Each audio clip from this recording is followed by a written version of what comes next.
Hi, what's up? Welcome to our new detailed projection 3D tutorial. Today we will study in detail how to create projections and we'll show you some basic skills to start with. Alright, so let's get started. As you already know, in the latest versions of After Effects we slightly changed Camera Tool. Before we start, let's try to understand how it works. So here we have a solid. So let's go ahead and reduce the scale and make it 3D. In earlier versions of After Effects, we had to create cameras to rotate objects. In the new version, however, this isn't necessary. Now, obviously, in order to create an animation, you need to create a camera. But if you temporarily rotate or move around an object, then you don't have to create a camera. So you just press Alt, and if you hold Alt, left click and drag, and you can orbit it around like this. Then if you hold Alt, click the middle mouse button and drag, you can move it along X and Y. And if you hold it and right click and drag it, you can move it along Z. As you can see, all of this is very simple. You just press Alt and do it the way it used to be in older versions. Same way here in Projection 3D, click Match Camera, hold Alt, left click and drag, and as you can see, the camera rotates around the grid. Hold Alt, middle click and drag, and it moves along X and Y. And then if I right click and drag, it moves along the Z. Okay, looks like we're done with this. I hope now those who use new versions of After Effects won't have any problems with the camera. But we'll work in the older version so that all users can open project files. Okay, let's move on. First, let's talk about projections and why we need projection copies.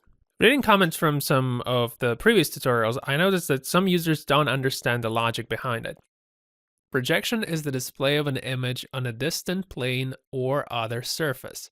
So we have our projector here. So now let's create a surface.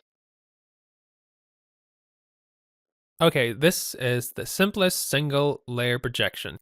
If you have some kind of environment on your image, there are no objects in the foreground and one object doesn't overlap the other, then you only need one projection copy. Okay, so I'll add another surface. If your image has a front object like here in this image, then it's already a two-layer projection, so you will need two projection copies. That's because the front object covers part of the environment behind it.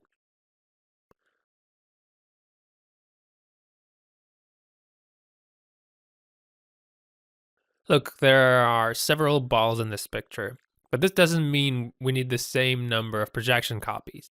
The balls don't cover each other, they only cover the environment, so we only need to restore part of the environment behind the balls.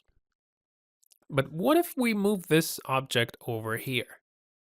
As you can see, now the front object covers not only part of the environment, but also part of another object. It's already a three-layer projection, and we'll need three projection copies. Okay, looks like we need to get back not only a chunk of the environment, but also a part of another object. Look, this box covers area behind it.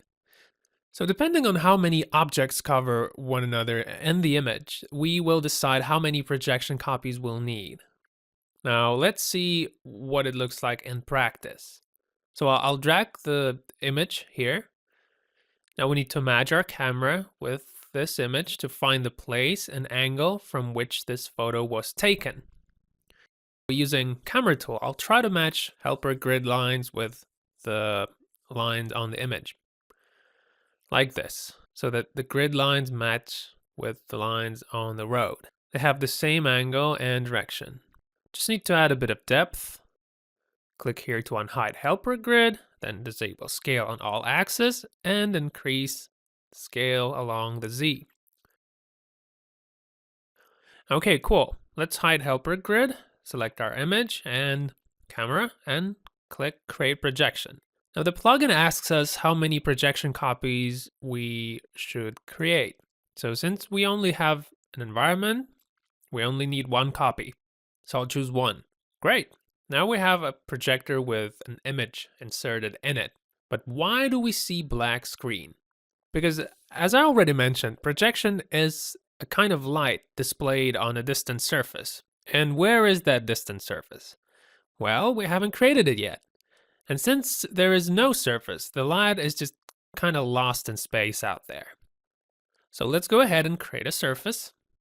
Double click projection scene 1. Now look, we can create plane for the floor, adjust and place it at the right angle, then create another plane for the background, move over to the back of the scene, but it would take a long time, which is why here we have create surface using helper grid properties feature. So what we did was we compared the camera with an image and found the right angle. I'll disable the left side because we only need the floor and the back. And click OK. Great. Now look, plugin created 2 planes and put them where the grid was. Let's go back to the main comp and see. Yes, we can already see the projection. Now we only need to stretch the back plane. Click here and drag. Let's see again. Great. Let's now use our camera tool and try to move it in the scene. As you can see, it's no longer an image, but a 3D scene. Now we can animate our camera and create movement. Okay, so I'll return to default position with Ctrl Z, select camera, click P, add a key, and then I'll head over to the 4th second and using camera tool, I will move forward. You can also change the angle. Great, we've created our animation. So now let's pre-render and check it out.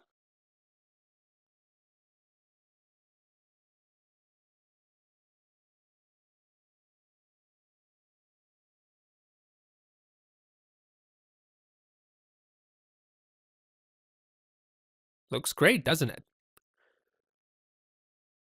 The same simple environment, but in 3D space. So let's see how it works. I'll switch over to custom view.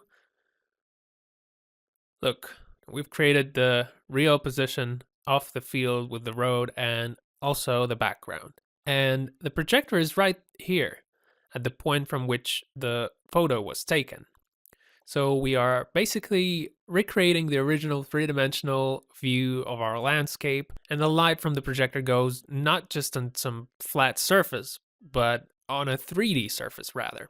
And the result of that is a 3D scene.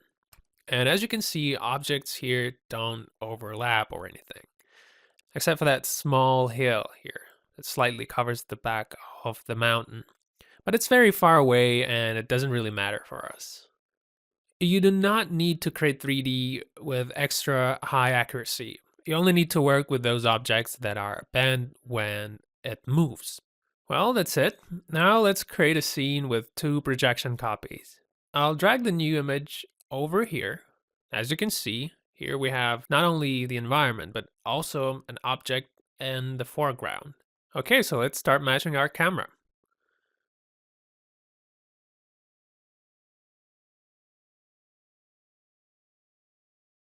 Good. Now select both and press Create Projection. Choose 2 copies and click OK. Cool. We have 2 copies now. Double click Projection Scene 2. Now using helper grid properties, let's create our environment. So we need to stretch the backplane. Okay, that's done. Now it's 3D. Let's head over to the main comp. Here we'll try to move the camera. As you can see, the front object is stretched and distorted, so that's not good. This happens because we have not created a surface for the front object, but in the image inserted into the projector, that object is present and projected on the surface that projector sees. So we need to create the right surface for the front object because projector doesn't care about the surface, it just sort of projects. So I'll select bottom plane and generate position of the front object because this isn't an image anymore. It's a 3D scene and the object should have a position. Great. Now let's generate the second position to also find the orientation of the object in the scene.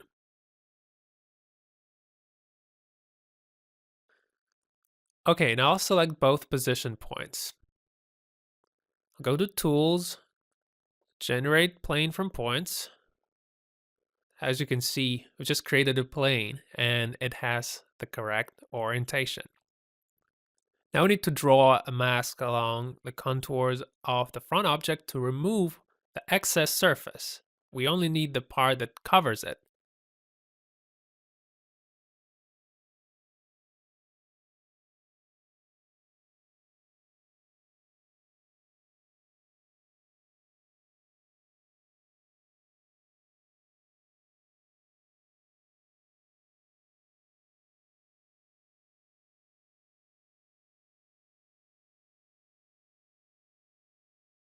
Great. Now we have the right surface for the front object. Let's go to the main com and try to move the camera again. As you can see, the front object already has the correct shape. But it projected the playing card not only on it, but also on the floor and on the back plane. So how did this happen? This happened because it's a 2D image inserted into the projector, and there is no information in the image file on what's behind the playing card. After all, the photo camera shoots only what it sees, and it doesn't capture what's behind the object. This means that we must restore whatever there is behind the object. So we should erase the playing card in Photoshop using Clone Stamp tool as if it never existed. So I'll open Photoshop.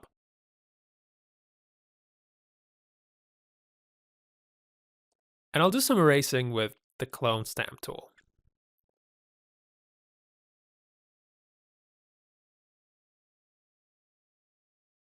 Like this.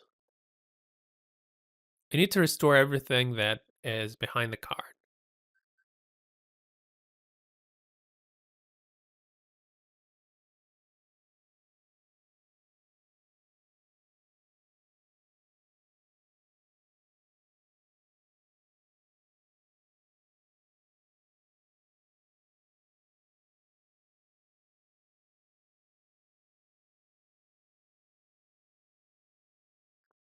And that's done, as if the card never existed.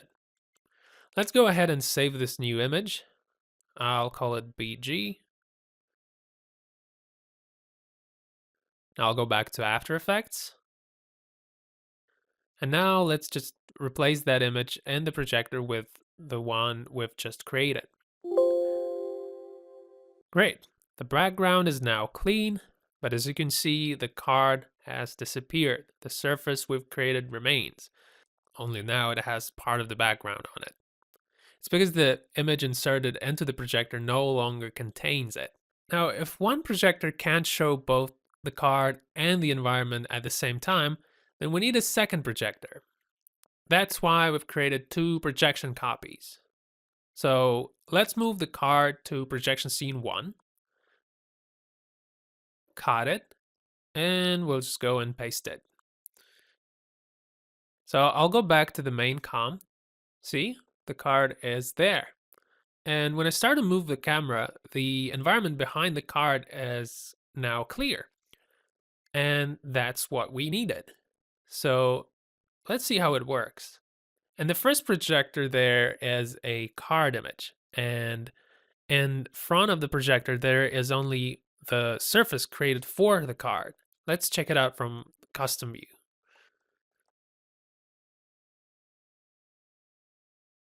So this is the projector and this is the card. And since projector sees only the surface for the card and there's no surface for the environment in this copy, the rest of the light kind of just lost in space. And so we only see the card. In the second projector, we have that image that we've created in Photoshop. And in this copy, we only have a surface for the environment. See? The card is not there. It's in another copy. So we have two projectors put in the same place with different images. The light of the first projector falls only on the surface of the card and shows the card image on it. and the light of the second one falls over the surface of the environment. By putting them together, we get both our card model and a clean environment. So these are the basics of how Projection 3D works. Okay, now to return camera to its default position, I'll click camera and choose default view. Okay, now let's animate it. So I'll click P and add key on that position. Now I'll move to the 4th second and change position of the camera. Okay, now let's pre-render.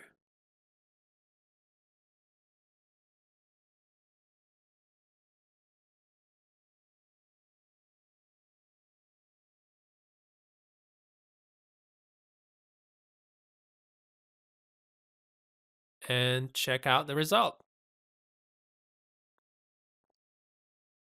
Okay, so now let's have a look at another example where there's an object in the foreground and we'll only need one copy. So I'll drag the new image in, reduce it to comp size, match camera.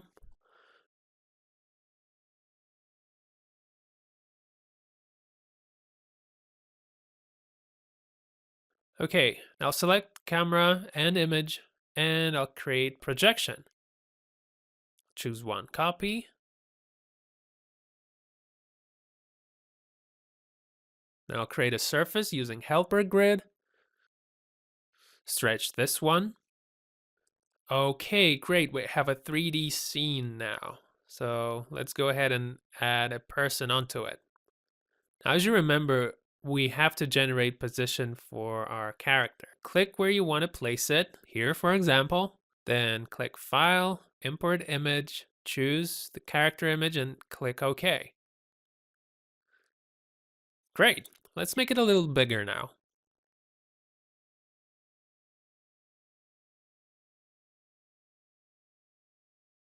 Okay, great. Now let's move the camera and see what we have.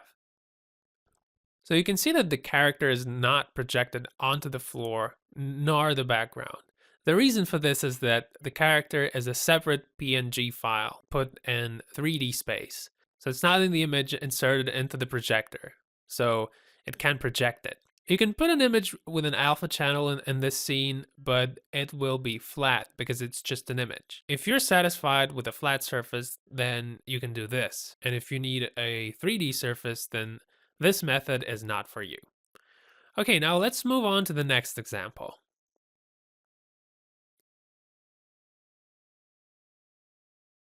So here in this scene, you see that we have two boxes and they're not flat. So a flat image won't do here. You can also see that the first box covers not only the floor, but also part of the second box. So we must restore in Photoshop not only the floor, but also part of the second box. But first, let's match our camera. Try to match grid lines with the box outlines.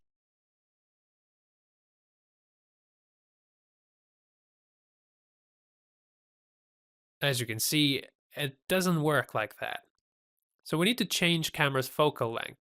And this is something we'll talk about in the camera match tutorial. So double click the camera, select 15mm preset,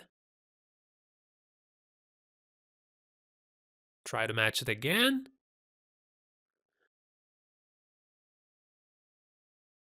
It looks like we need to increase the focal length a little bit more. I'll select 80mm preset and try to match it again.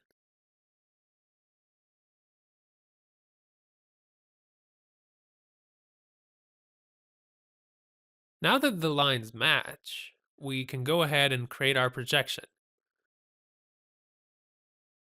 For this scene, we need 3 copies. Okay, double click projection scene 3. We'll first create the ground surface. I'll disable the left and back sides of the grid because we only need the bottom side. Click OK. Cool. Now let's create some boxes. So let's generate position for the large box. Now look, If you match the camera perfectly, then you can simply create a cue primitive and use anchor point editor to put it in the right place. So let's disable scaling on all axes and try to make it a proper size. Scale along X, then along Z. As you can see, the primitive does not cover the image entirely. So what should we do in this case? We can try and match the camera again. Maybe we can find the perfect focal length for it. But there's no need to complicate the task and spend too much time on it. We can just model the boxes with the surface modeler. So we'll delete the primitive and close anchor point editor. And now we'll generate position for the box. Then we'll generate a second position to find the proper orientation. Select both position points, head over to Tools menu, and create a plane using Generate Plane from Points. Okay, now that the plane is created, we can see that the orientation is correct, but it's too big. So let's mask it to fit the side of the box.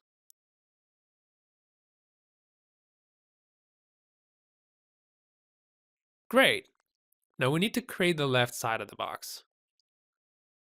For that, I'll open Surface Modeler. Select this vertex, get it, then this, get it, and click Create Polygon. Rotate the new polygon to the proper place, adjust the mask, and now I'll just need to create the top side. To create the top side, we're going to use the 3 vertices. So select this and click point 1, then this, point 2. To get the third vertex, I'll select the front side of the box. Okay, now I'll create polygon using points. Great, it's there now. But looks like one vertex is missing. So I'll add it with the mask tool and adjust it. I'll close this eyeball to work faster. Great, the box is now ready. So now I'll select all parts and group them together. Let's see. Looks like it perfectly covers the entire image, and it doesn't matter if the camera is not perfectly matched. Okay, now let's create a second box. I'll generate position, then the second one to find the right orientation. Select both position points and create a plane. Great. Now with the plane, you can see that the orientation is correct. So let's mask it.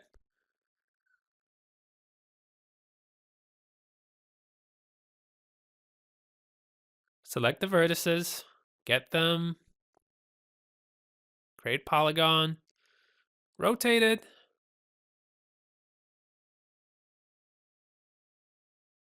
adjust vertices.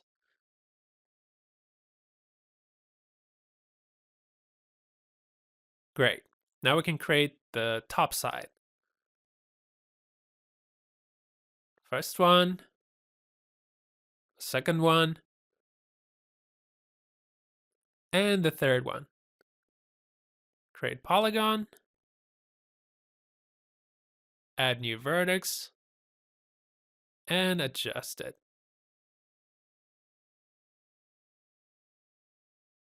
Well, this one is also ready. So let's select all parts and group them together. All right, looks like we've finished modeling. Let's see. First box, second box, ground plane. Now let's go to the main comp and move the camera. As you can see, the box image is projected not only on the box model, but also on the floor and on the second box. As we already know, the reason for that is that there is no information in the image file about what's behind the box. So we need to restore the part of the second box and the floor. Now I'll open Photoshop And so now let's restore the invisible part of the second box. I'll do it with the clone stamp tool.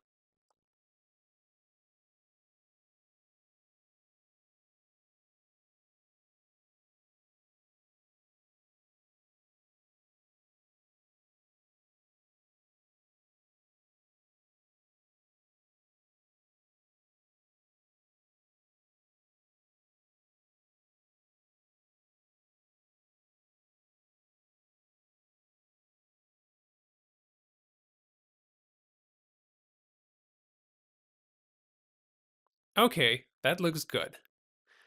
I'm gonna go ahead and save it. Rename and save. Go back to After Effects. Let's put the second box in front of the second projector. So cut, go to projection scene 2 and paste.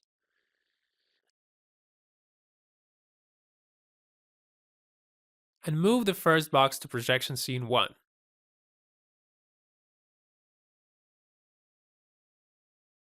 Trying to move the camera. As you can see, nothing happens. It's because the same image is inserted in all projectors. So let's replace the second projector's image with the one we've just made.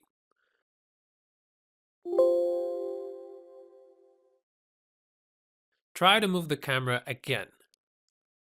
Now, as you can see, the part of the second box behind the first one has just reappeared, because the second projector only sees the second box, and we restored the invisible part of the second box in Photoshop. Now, let's get to that missing part of the floor. Let's check it. First box, second box, and the floor. Looks like the boxes are still projected on it. So we need to remove those boxes from there.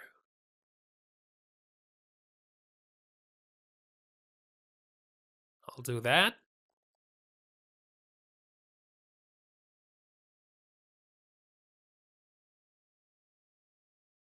Now there's no need to erase the entire box, only those parts that appear when the camera is moving.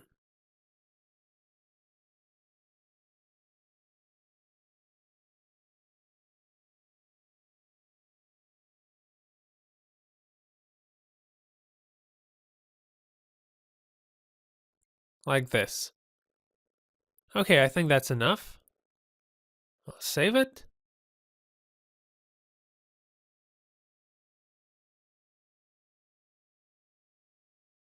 Go back to After Effects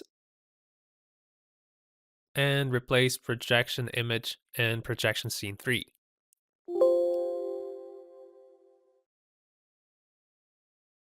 Okay, let's move our camera. Now, as you can see, the scene looks normal and without any unwanted artifacts. Let's check it again. See? Each projector shows exactly what we need. Also, only all 3 of them together show the complete scene. Okay, let's animate. Press B, set key, then move to the 4th second and animate. Okay, great. Let's pre-render and have a look.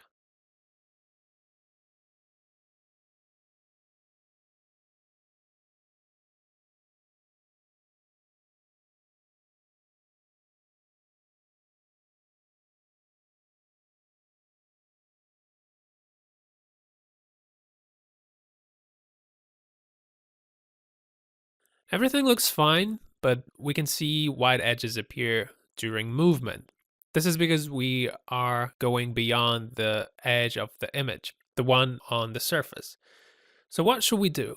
We'll go to Photoshop and enlarge it there and also draw those areas that are missing. So go to Image, Canvas Size. In the drop-down menu, choose Pixels.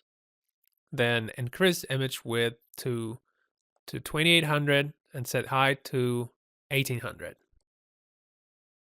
Click OK. As you can see, our image got bigger, but now we have black borders there. So let's fill that with clone stamp tool, like this.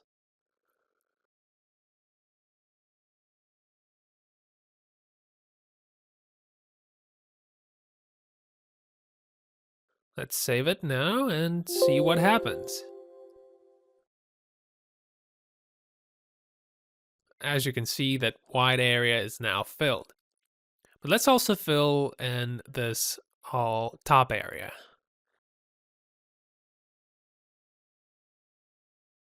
Save it again.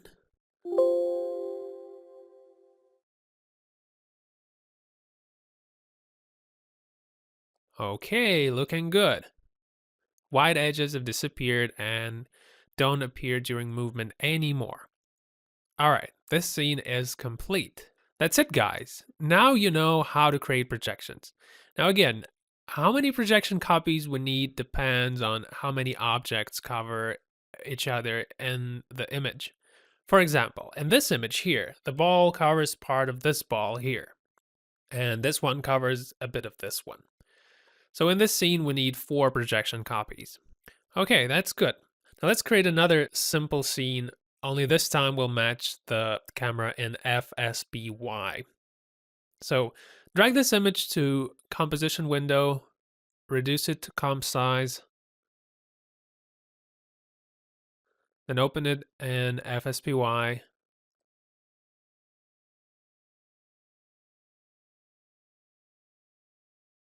I'll uncheck this to see better. Now match x-axis lines horizontally from left to right, like this.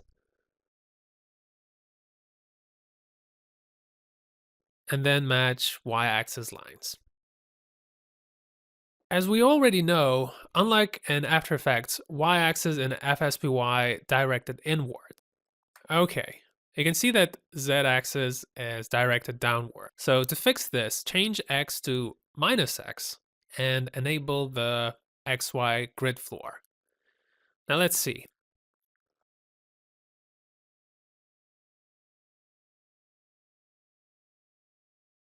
Looks like all lines fit. This means that we did it right.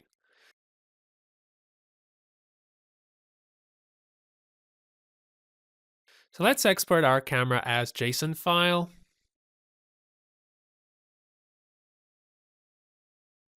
Good. Go back to After Effects and import camera. Click File, Import Camera FSBY. Great. We have a matched camera, so now let's create our projection. 1 copy will be enough. Okay, projection is ready. Now let's create the surface on which we will project our image. Using helper grid parameters, let's create bottom plane, but only to generate position of the far wall of the train car. Generate position here. Great. Now let's create a plane using generate plane from points. All right. Now we must draw a mask along the contours of the further wall.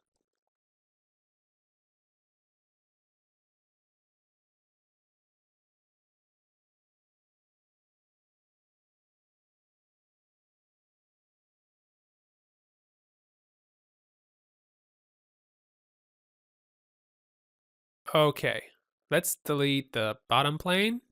No need for it anymore. Let's select the mask. Open extrude tool.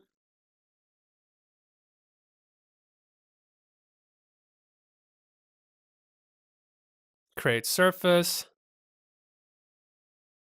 As you can see, we've created the surface, but we need to stretch it along Z. So hit S to open scale, disable scaling on all axes, and increase the scale along Z. Cool, let's have a look. Yes, it's fine. To see the wall in the back, enable this layer. Great, we're done modeling. Now let's animate our camera. Add key, go to the 4 second and create movement.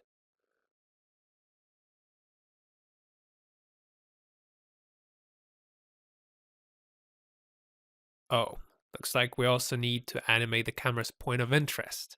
So I'll go several steps back and set key on position and on the point of interest.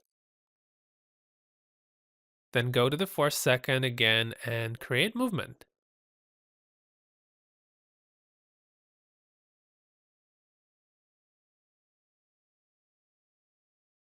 Great, it's done. Now let's pre-render and see what happens.